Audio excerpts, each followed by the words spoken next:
Shalom sahabatku, sebelum kita merenungkan kebenaran firman Tuhan di pagi hari ini, mari kita sama-sama berdoa. Bapa yang baik, terima kasih atas anugerah-Mu terhadap setiap kami. Terima kasih atas nafas kehidupan yang selalu Engkau berikan. Bapa, jamah hati setiap kami, agar kami boleh terus dituntun melalui kebenaran firman-Mu. Pimpin setiap pikiran kami ya Bapa. Haleluya. Amin. Pagi hari ini, kita akan merenungkan kebenaran firman-Nya dengan tema Burning the Bridge. Mari kita buka Alkitab di dalam kitab Kejadian 16, ayat yang kedua sampai yang kelima. Berkatalah Sarai kepada Abram, "Engkau tahu, Tuhan tidak memberi aku melahirkan anak. Karena itu, baiklah hampiri hambaku itu. Mungkin oleh dialah aku dapat memperoleh seorang anak." Dan Abram mendengarkan perkataan Sarai. Jadi Sarai, istri Abram itu, mengambil Hagar, hambanya orang Mesir itu, yakni ketika Abram telah 10 tahun tinggal di tanah Kanaan, lalu memberikannya kepada Abram, suaminya, untuk menjadi istrinya. Abram menghampiri Hagar, lalu mengandunglah perempuan itu. Ketika Hagar tahu bahwa ia mengandung, maka ia memandang rendah akan nyonyanya itu. Lalu berkatalah Sarai kepada Abram, "Penghinaan yang kuderita ini adalah tanggung jawabmu. Akulah yang memberikan hambaku ke pangkuanmu." Tetapi baru saja ia tahu bahwa ia mengandung, ia memandang rendah akan aku. Tuhan kiranya yang menjadi hakim antara aku dan engkau.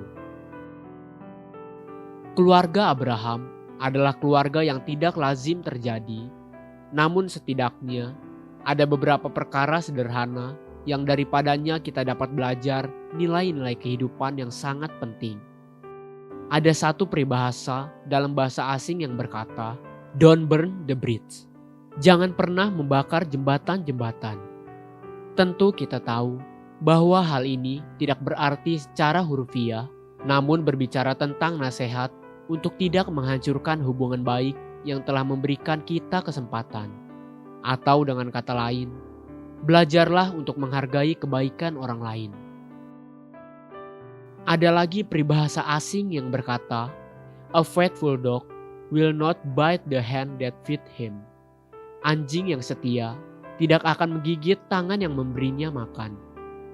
Atau mungkin hampir sama seperti di Indonesia, kita mengenal peribahasa yang berkata, "Kacang lupa akan kulitnya."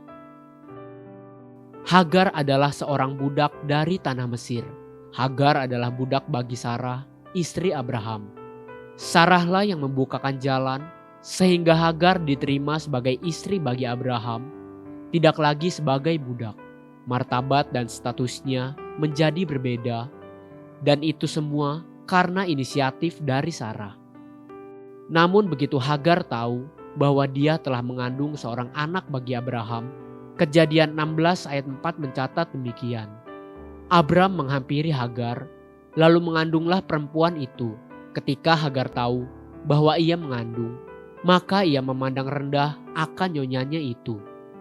Inilah awal mula penderitaan bagi Hagar dan anaknya. Sebab dia seperti kacang yang lupa akan kulitnya. Hagar tidak bertindak seperti anjing yang setia. Hagar malah mencoba untuk menggigit tangan yang telah memberinya makan. Itulah kesempatan pertama yang dicatat di Alkitab, di mana Hagar mencoba untuk membakar jembatan yang pernah dia lewati. Tuhan adalah Allah yang setia. Tuhan sangat mencintai kesetiaan. Refleksi karakter Tuhan itu sewajarnya tercipta dan terjelma di dalam hidup manusia.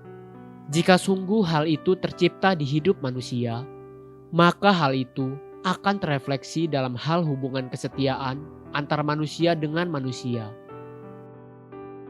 Hal sederhana ini seharusnya bisa terlihat dari hubungan sederhana sehari-hari, antara kita dengan orang tua, antara kita dengan atasan di perusahaan, atau di dalam hubungan persahabatan.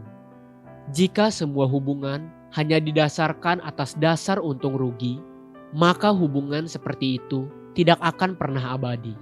Satu kali pasti akan hancur. Belajarlah untuk menghargai kebaikan orang yang sudah kita nikmati dengan berlaku setia dan benar. Sebab itulah karakter kesetiaan yang Tuhan rindukan. Haleluya. Sahabatku, mari kita sama-sama berdoa. Terima kasih Bapa Surgawi. Aku mau berlaku setia. Ajari aku ya Bapa. Amin. Jesus loves you and so do I.